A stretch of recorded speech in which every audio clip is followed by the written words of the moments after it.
ప్రతి ఒక్కరూ శాంతి మరియు ఆనందాన్ని కోరుకుంటున్నారు కదా. బావుంది. అది ఎక్కడ దొరుకుతుందో నేను మీకు చెబుతాను. కాలం ప్రారంభం నుంచే యేసుక్రీస్తు మిమ్మల్ని తెలుసుకుని ప్రేమించాడు. మీ ప్రభువు మరియు రక్షకుడిగా ఆయన మిమ్మల్ని తన అమూల్యమైన బిడ్డగా పిలుస్తాడు. ఆయన మీను తన వైపు ఆకర్షిస్తూ శాంతి మరియు ఆనందం వైపు నడిపిస్తానని ఆహ్వానిస్తున్నాడు. ఆయనలోనే మనం మన సాంత్వనను, బలాన్ని పొందుతాము, ముఖ్యంగా కష్టకాలాల్లో. గుర్తుంచుకోండి, ఆయన కేవలం మన విమోచకుడే కాదు, మన స్నేహితుడు కూడా.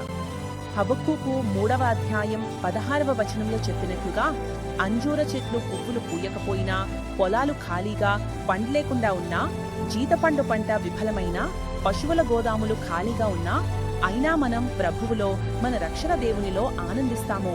సర్వాధికారి ప్రభు మన బలం. ఆయన మనలను జింకల వలె స్థిరంగా నడిపిస్తాడు, పర్వతాలపై సురక్షితంగా నడిపిస్తాడు. ఆయన ప్రేమను ఆలింగనం చేసుకోండి, ఆయనను మీ మార్గదర్శిగా చేసుకోండి. మీరందరూ యేసుపై నమ్మకం ఉంచండి, అప్పుడు మీరు నిజమైన ఆనందం మరియు బలాన్ని పొందుతారు.